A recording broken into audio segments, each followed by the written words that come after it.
I have two questions. My name is Lucy Yasin. The first one, you're saying you're going to mobilize the youth. The first one, you're saying you're going to mobilize the youth.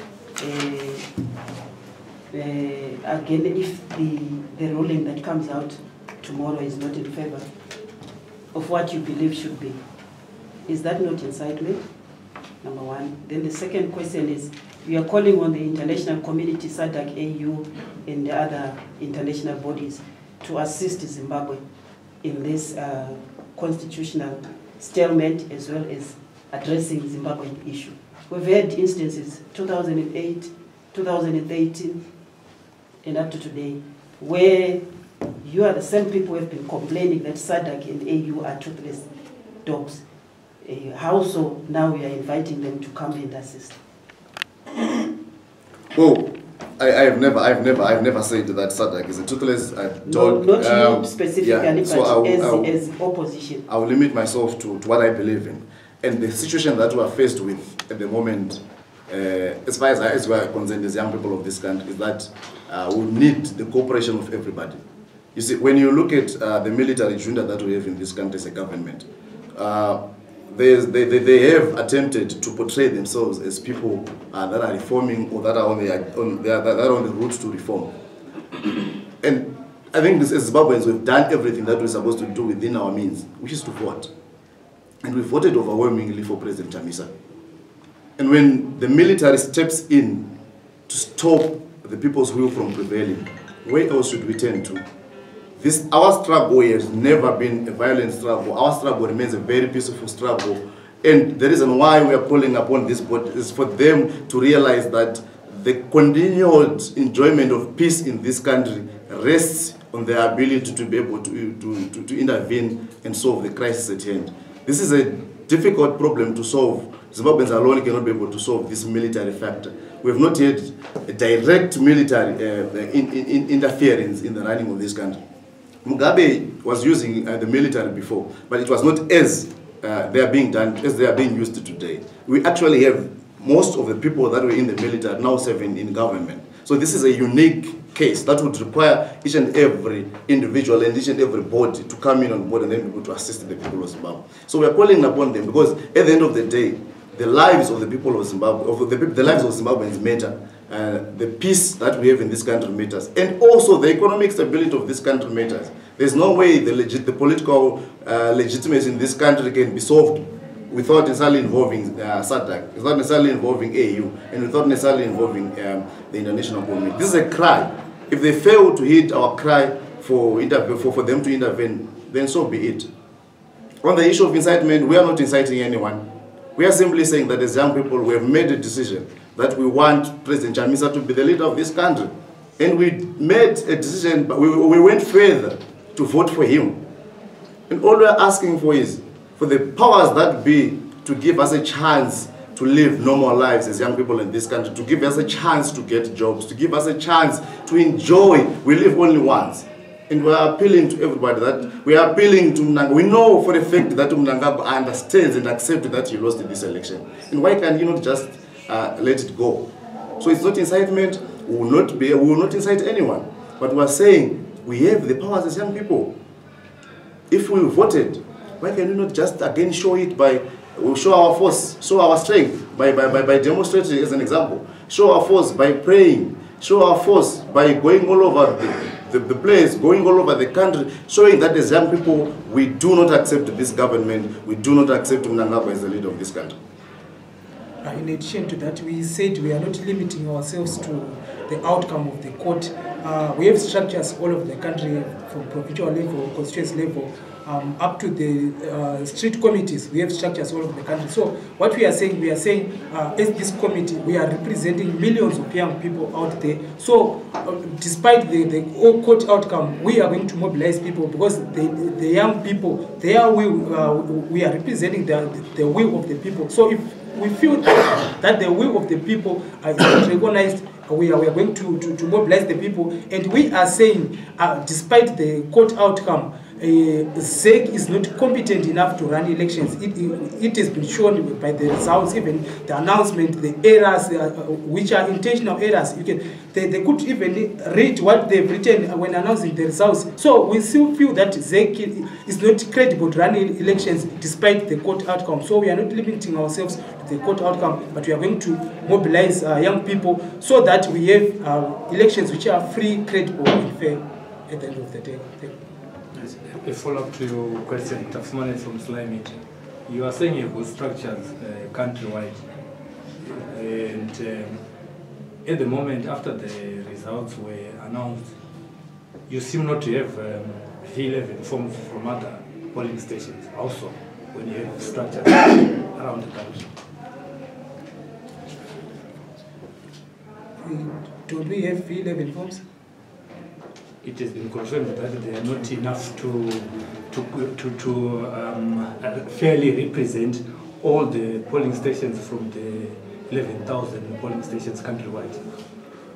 From as far as we know, as young people, we had polling agents throughout the country. Though some were intimidated, if you go to I was campaigning in Mount Darwin South, in those areas, our polling agents actually were intimidated by ZANU-PF, and we had police reports that we made, and some of them were not even allowed to sign those V11 forms. So if there are some we don't have, it's not because we don't have structures. It's actually some of the electoral reforms we are fighting for.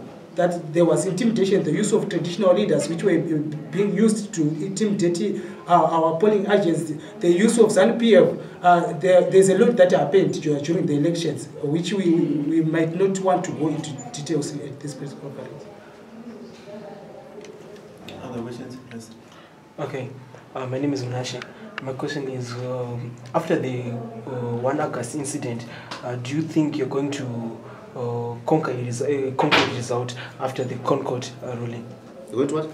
Conquer concrete result by your means after the 1 August incident.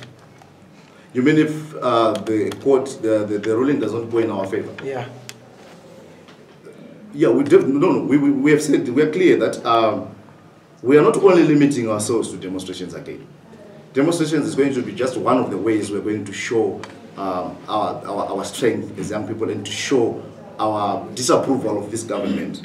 If it still happens that the Bango ZEC results are kept as they are.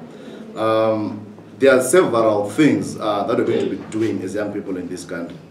Some of them I think I've highlighted to them that even also involve and include putting pressure on the international community, the region and so forth. So we will not be limited to, of course the streets will remain our second homes, fine, but they're going to be several. It's going to be a process of delegitimization that is going to happen.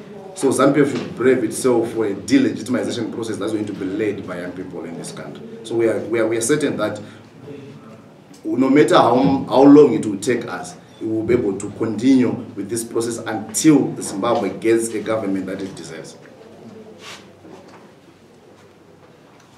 Any other questions?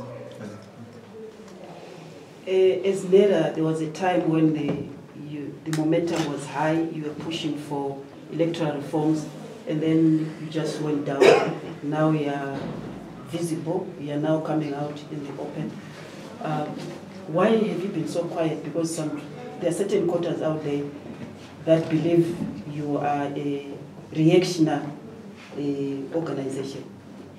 No, we are not a reactionary organization. If anything, if ZEC had listened to our demands, I think we have met with very clear demands that we wanted to make sure that if they had been implemented, we're not going to have this mess that we find ourselves in. So it is actually the failure of ZEC to listen to our cries and our concerns as NERA and as all the other Zimbabweans that were making such demands to NERA, to ZEC. So we don't believe that we were quiet. A change of tact and a change of strategy does not necessarily mean that we're quiet. We're probably not as visible as you would have loved us to be, but we're also busy consolidating. That's why we are saying here, and we're coming to you with enough confidence to say we will be able to sustain this program of action that we're beginning now. I'll take 2 last questions.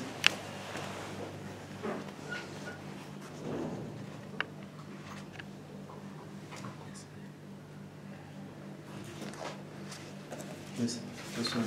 If the international community or SADC or AU does not positively respond to your demands, what are you going to do? We're not budgeting for failing. We are hoping that we'll be able to make our case. Even when so many revolutions started, it has never been clear. It has never been on everybody understanding why people are fighting a certain cause. So we're hoping that if we're going to put up a sustained onslaught of the regime, and we're also going to be able to make our case clearly as possible and continuously knock on their doors, I think they'll be able to hear us. I think you will see that the level of goodwill that this outgoing government was getting has changed since they shot people. And we are hoping that as the NERA Youth Forum, as young people, and the other challenge that we've had in this country is that the case for Zimbabweans has never been put across by young people. And we're taking it upon ourselves as young people to then say, we need to be heard. There are young people across the globe. So when you talk of the international community, let's not also limit our strategy to just these big bodies and big men. We are also looking at how best can we create synergies and links with other young people across the globe. How can we engage young people across Africa for them to be able to spearhead the cause and the case for Zimbabweans? So we are not budgeting for failure. We have a lot of things that we are pushing, that we'll be pushing. And we have a lot of strategies that we'll be embarking on, and we don't believe that we'll be able to fail. We are going to fail. Maybe my last question. You as youth, you have been seen to be used by political leaders. Firstly, by taking advantage of the unemployment rate which is in the country, and we are all aware of that. And what disciplinary measures or lectures are you teaching each other that we cannot continue to be used by being given free beer in order to participate in violent activities?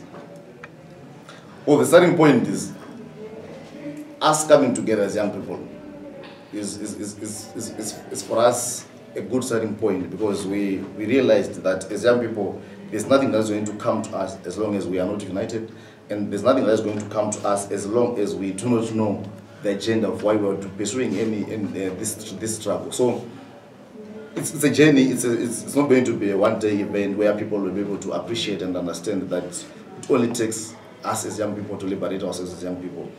But I also think it has been over-exaggerated that young people are used in this country. Because when you see young people demanding better things in this country, they are not doing it for the older generation. They are doing it for themselves. When you see young people demanding a government that is responsible, demanding a government that has been elected, they are not doing it for the leader.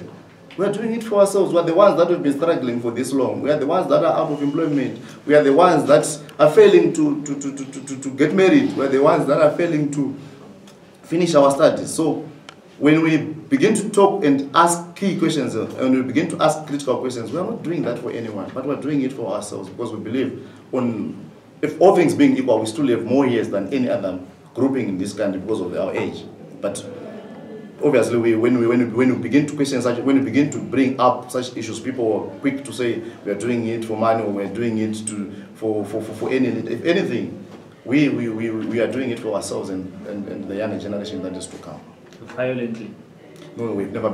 Our struggle has never been a violent struggle. In any case, we want to make it clear that we have the capacity to be violent. I mean, this country is young people that is the capacity to be violent, but we've deliberately said we will not be violent.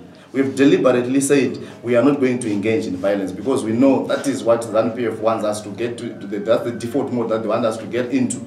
And obviously, when we do our demonstrations, we've also learned, following the 1 August demonstration, that when people engage in demonstrations, it's not everybody who is understanding or who is doing it in a peaceful manner. So whatever engagement that we're going to have in the future, we're going to make sure that we're going to have enough marshals, we're going to have enough people that will make sure that any NERA demonstration, there's not going to be any form of violence. We learned, again, when we had our demonstrations the other year, the August and the September demonstrations, we learned that there are always malcontents who come in to disturb, who come in to destroy.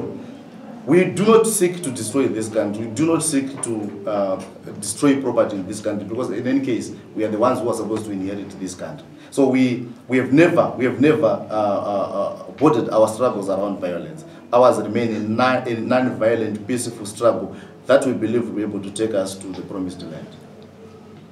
Last one. I'll take My last one. question.